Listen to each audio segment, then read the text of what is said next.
Received this comment the other day, and I just wanted to show that I don't think the guy was trying to be mean. He was just asking a question. So right there you can see that red circle. There is a load lock right there that holds that up. That is John Deere designed. It comes with every machine, so that was perfectly safe to be underneath there. So I just wanted to point that out real quick.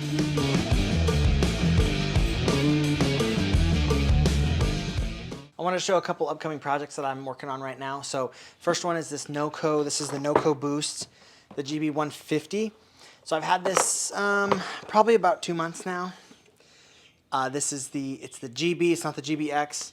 It's the one with the 3,000 amps. It's 12 volt, it's got the light on it. So I'm working on thoroughly testing this. I've tested it on a couple water trucks, a couple skid steers on my service truck, which is right out there. Tested on a few other things. I want to get a more in-depth test on this before I do a review on this one.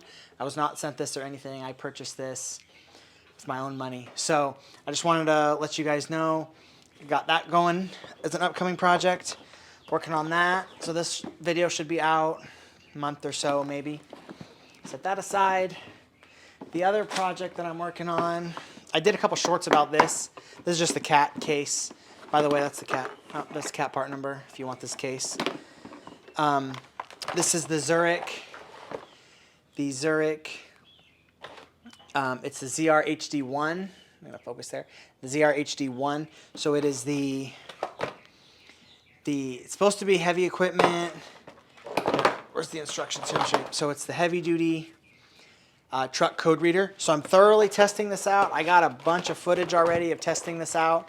So this video should be coming out in a couple weeks. So that's working on that. So those are the two upcoming projects I got going on. Just wanted to share those really quick. And then this week's video, I wanted to show my LockSport or my lockpick or basically my locksmith toolbox. This side this is just generic keys.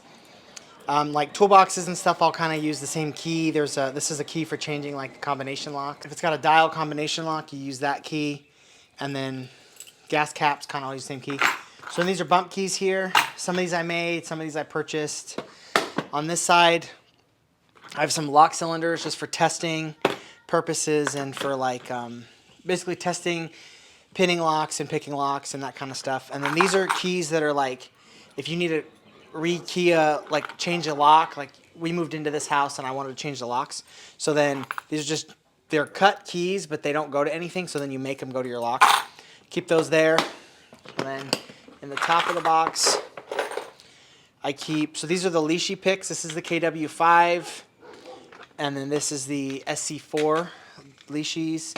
These are the little spacers for the leashies. So if you don't know, this is a 6-pin. These are both 6-pin. This is the Quickset, and then Schlage quick 6-pin leashy picks, but then you get these little spacers, and then you can use these on a 5-pin.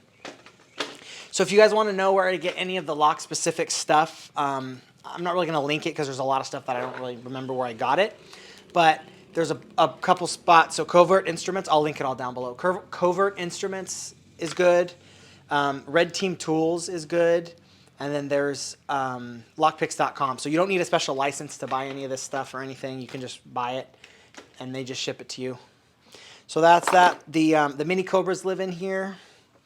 This is one of those, it's a 1/4-inch drive hex, but it's like a 90-degree ratchet, and these work really good for some doorknobs you just cannot get the screws to.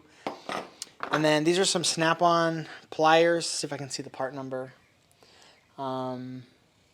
5CP. They're real small little pliers.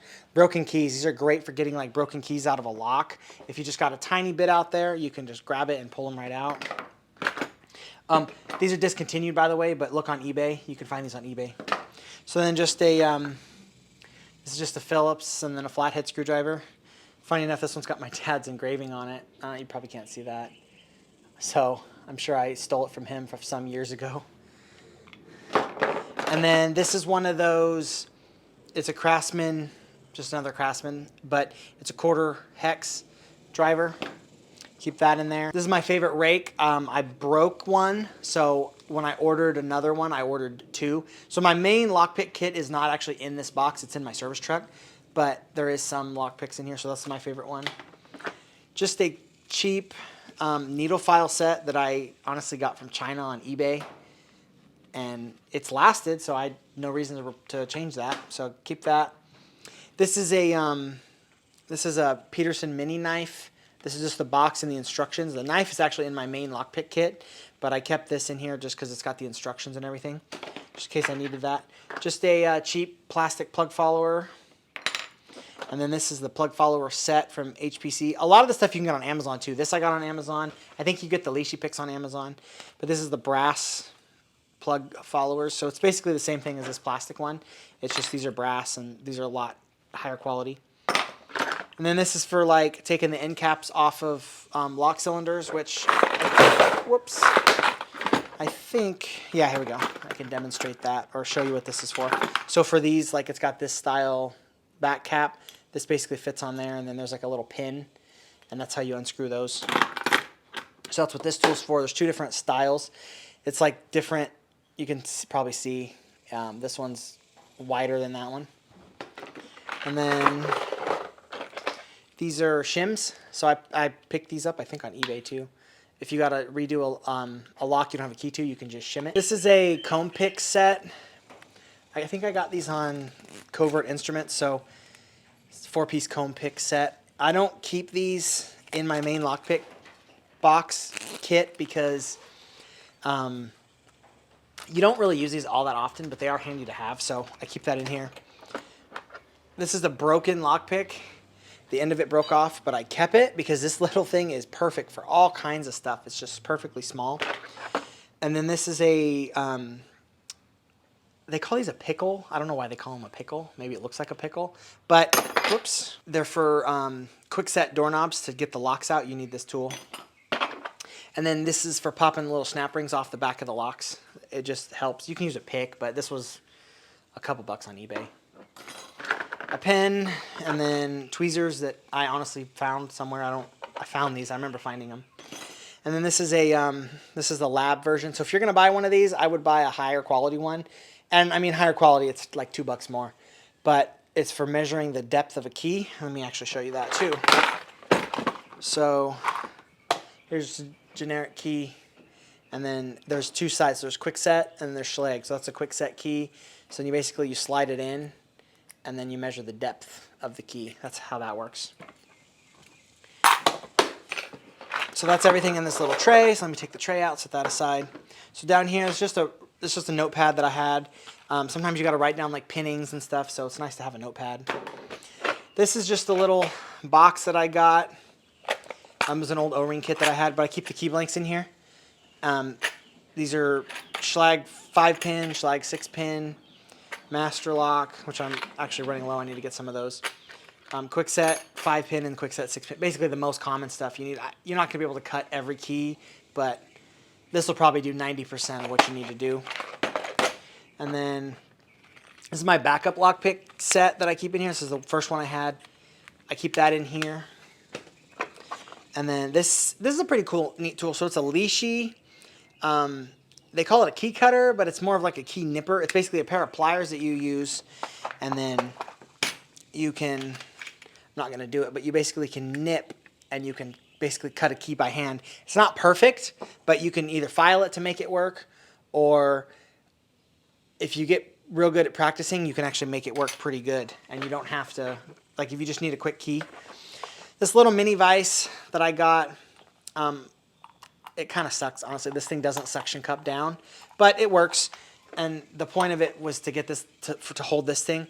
So you can find these on eBay. You can 3D print these if you have a 3D printer, but this one's aluminum. I picked this one up on eBay. It wasn't that expensive, but I put that in the vise, and what it does is it holds. I don't have a plug, but you know the plug is the center part. Let me show you. So basically this is the plug. So this comes out, and this just replicates this housing, but having it open. So that way, when you're rekeying, you know, it sits like this. You can see what you're doing, and then you can turn the key, test it to make sure that sometimes your pin tolerances are real close, and you might have one that hits a little bit or one that's too deep. So that kind of helps you determine that.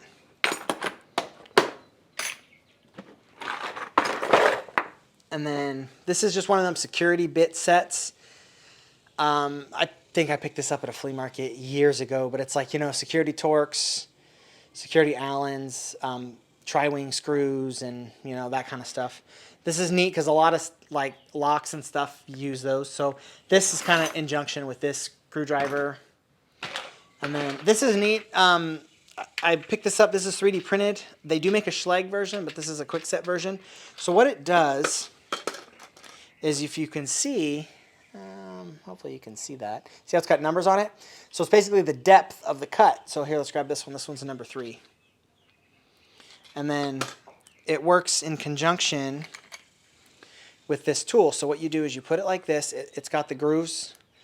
Probably can't. It's kind of hard to see, but it's got the grooves that it lines in there perfectly. So it lines in there, and then it's set up. That way what you can do is you can use the leashy tool, and then like say you need that one to be a 3. You can punch down, and then that position will be a 3. So it's a guide is what they're called. They're called, they're leashy key cutter, they're leashy plier guide is what they are. And it's this little box and stuff.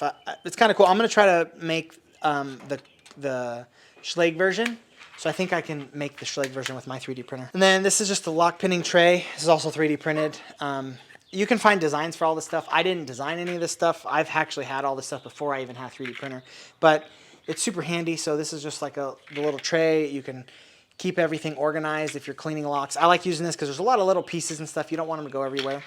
So it makes it handy. And it's just a lab mini pin kit. So again, you're not going to do everything with this thing. You're just not. But it covers all the basics, which is Weiser locks, quick set. Let me set this down. It covers Weiser. You can see that.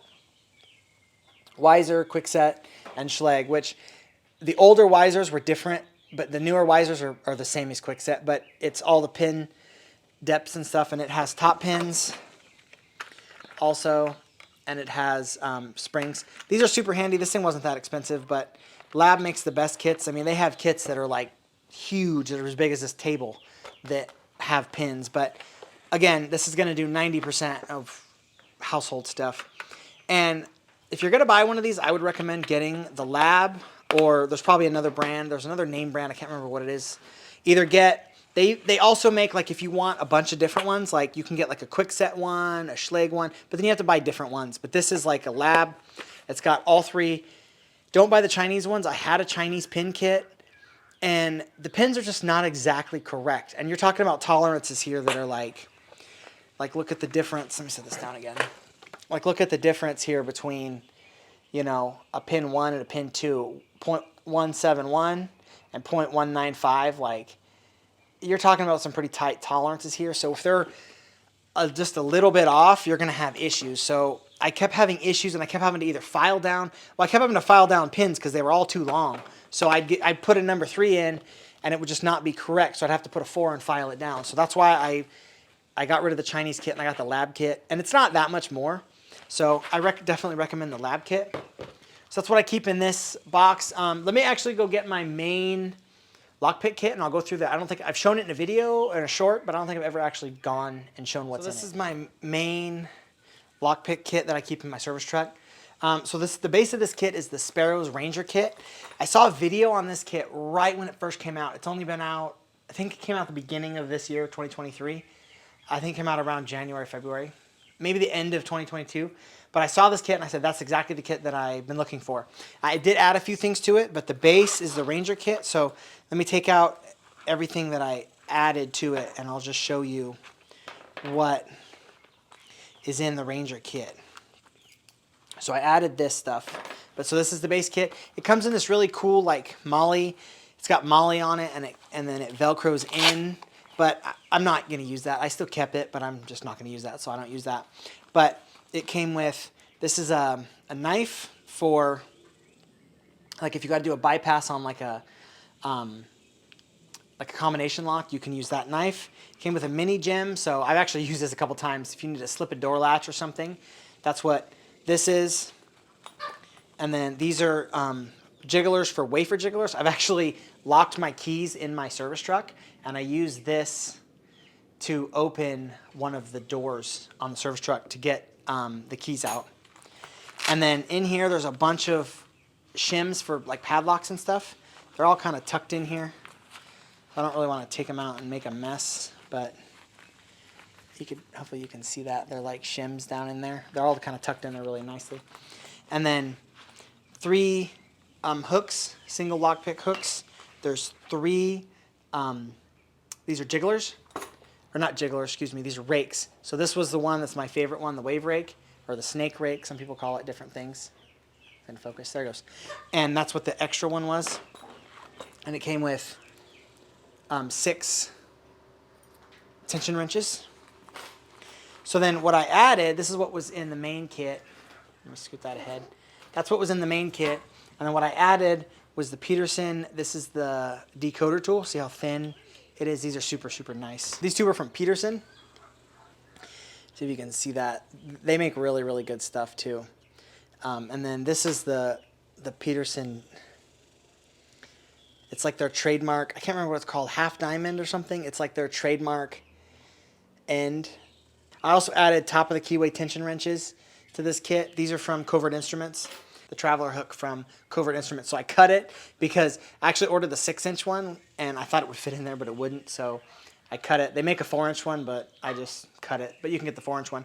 So then I keep this in here. Added that stuff to this kit. I will link this Ranger kit from Sparrows. This is the only thing that I kind of bought as a kit. Owning these tools and having this knowledge isn't breaking the law. So just don't pick a lock that you don't own, and you're good. That's kind of the golden rule of lock sporting, is don't pick a lock or mess with a lock or a door or anything that you don't own. Hope you guys enjoyed this video. It's kind of a little bit of a different video. Like, comment, subscribe, share, all that stuff. There's a PayPal link down below if anybody would like to donate to the channel. That'd be much appreciated. Thank you.